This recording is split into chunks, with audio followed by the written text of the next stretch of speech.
umaga naman, alam natin na very important event, a very important event is happening later this afternoon, ang pagdating ng US President Barack Obama. Kaya naman, importante talaga matalakay ang paksa na ito dahil para malaman din natin kung ano yung mga dahilan at possible na mga activities na magaganap habang nandito siya. Para dyan, makakasama natin ang political analyst na si Sir Ramon Orosa. Good morning. Magandang umaga sa inyo lahat. Sir, so yung pinakatanong ng bayan ngayon, ano po ba yung mga possible reasons kung bakit bibisita si Barack Obama dito? Well, I guess the first thing we have to say is that the visit is very timely. And I guess the most important purpose of that visit is simply to reaffirm America's commitment to the Philippines as one of its important allies here in Southeast Asia.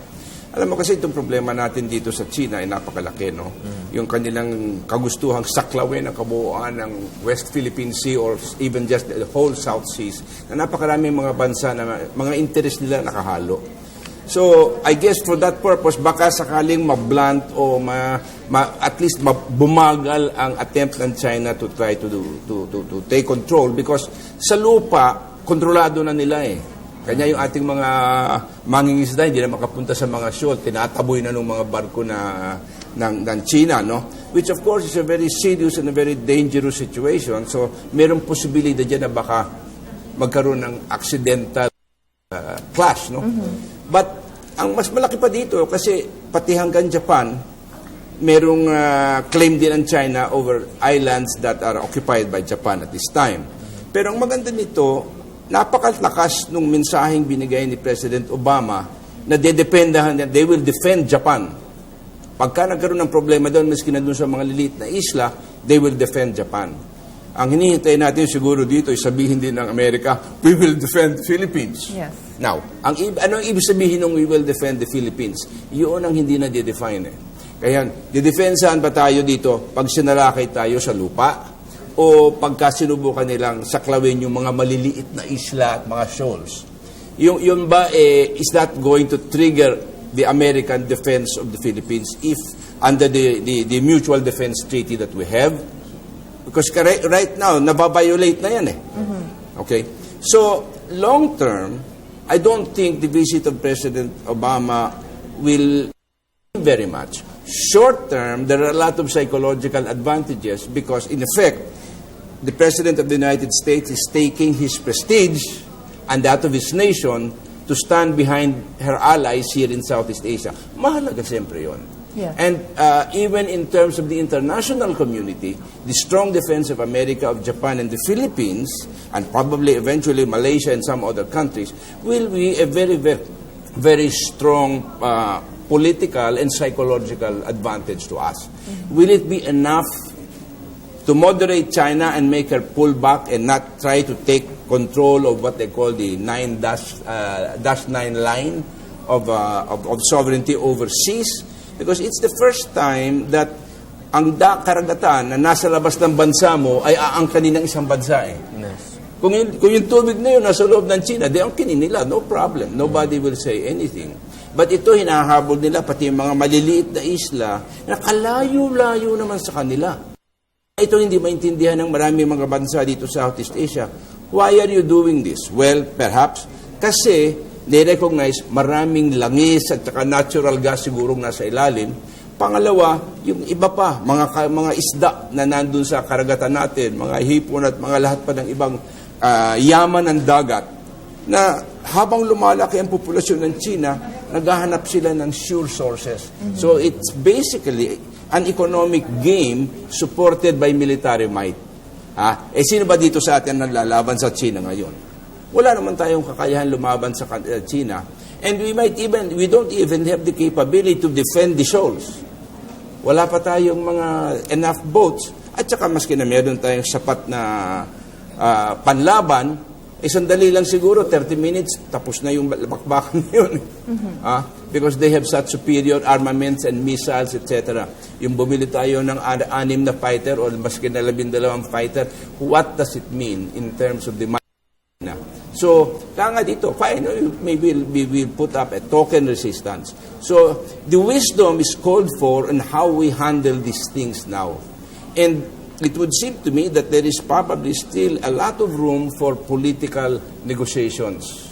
Kasi, ang interest ng China, masigurado yung kanilang source of supply of raw materials and perhaps the riches of the sea. So, for example, we can offer them and say, okay, kami mag-explore nito ang sovereignty sa amin, pero titiyakin namin na 30 to 40% ng output, bebenta namin sa inyo. Sigurado. So, it helps to satisfy some of the economic aims of China. Yun namang sovereignty nila over the area is more of a political game rather than necessarily an insoluble economic situation. Pagkat marami rin naman silang sources ng langis at saka other minerals. Kanya lang, siyempre, yung mas malapit sa'yo, mas gusto mo. Kung pwede mong kunin ng libre at konting gasto, siyempre, mas maganda. And this is what I'm saying. We have to examine whether China is willing to be a friendly nation or they just want us to be sa ilalim nila at nandun sila parati sa ibabaw. Yes. And that's the issue that is going to, I think, very important. But that's part of the reasons why there is such a thing as the United Nations. It is to prevent big nations from bullying little nations. Meron tayong access to the international community that way. Kanya ang China ay pumayag sa International Court of Arbitration. At baka siguro, from an international standpoint, their legal position is very weak. You cannot rely on a sovereignty claim based on a map that is 400 years old na merong mga dash to at sasabihin mo ngayon, sa amin lahat yun. Yes. Di ba? So I think they recognize the weakness of their own legal position, but they also recognize that they have the military might to be able to enforce it. Yes. So as expected talaga, itong dispute will Yung be talaga on top of the list, possibly. Pero sir, ano pa ba yung ibang possible topics that will be brought up? Well, I'm sure the Visiting Forces Agreement and the rotational stationing of American troops here, which does have a psychological effect and will enable us to handle internal insurgency. And, well, of course, the question that is going to come up is ano mangyayari sa MILF, Republic of the Philippine Government, Government of the Philippines Government Agreement. Will that succeed or will it not? Right. There is a lot at stake here because of the presence of Jamaya Islamiyah in Indonesia that have considered Mindanao their safe place of refuge. Doon silang tatago Doon sila nag-i-start, doon ang kanilang parang R&R Pag sila inuusig dito sa bandang Indonesia, takbo sila ng Mindanao. Alright. Now, if the ARMM and the Bangsamoro becomes a living entity, it would seem to me that America can base there a lot of naval and air forces and ground forces that will help them to sanitize the straight from Mindanao to Indonesia and to Malaysia and the other nations in that area. Mai-interdict nila ang Jamaya Islamiyah and will help them because hindi pa naman nawawala sa Amerika yung habulin nila in other countries, those organizations that they think are a danger to them. No, rather than have the battle in the mainland of the USA, better the battle elsewhere. Dito na lang. Dito na Sa lang, di ba? region na lang. At saka kung kaya nilang tigilin, habang kaya pa, ay di mas maganda. Okay. Kaysa sa palaguin. Alright. But in terms of internal insurgency, the only insurgency that is left if the Bangsamoro thing works, and it is a big if. There are so many issues involved there. It's simply the NPA problem. Alright. Okay. Sir, muna pag-usapan na natin yung territorial issues and then yung VFA ng Pahapyaw. Pero ngayon, sir, of course, alam naman natin, Carla, na sobrang naging malaki yung role ng USA pagdating sa nung Yolanda Relief Operations na. So sa tingin, sir, possible kaya na nasa list of activities ni President Barack Obama Baka dumalaw sa Leyte? Is it possible? Well, I would not put it beyond him, but at this stage of the game, now that the relief efforts are ongoing, yung pagdalaw niya dyan will be largely symbolic, and the nation is very grateful sa pagtulong nila. No? But there were also a lot of other nations that helped out and perhaps gave even more than America. Yes. In terms of aid to the victims, no? So I although they were ones of the first to respond, silang isa sa mga unang nag-respond din sa pagtulong. The thing that you and I should remember simply is, the Yolanda problem has become an international problem rather than a problem just of the Philippines or the United States. napakadaming ibang bansang tumulong din dyan at napakalaki din naman ang naibigay nilang tulong sa atin dyan. And we are grateful to all of these nations as we should be. Ang mga natitira na lang dyan is please let's use efficiently and make sure that people talaga makinabang mula doon sa pinadala ng bayan. Nakakalungkot ako kung minsan, paano mababasa mo sa dyaryo na yung aid dito pinagbibilin sa kabilang bayan.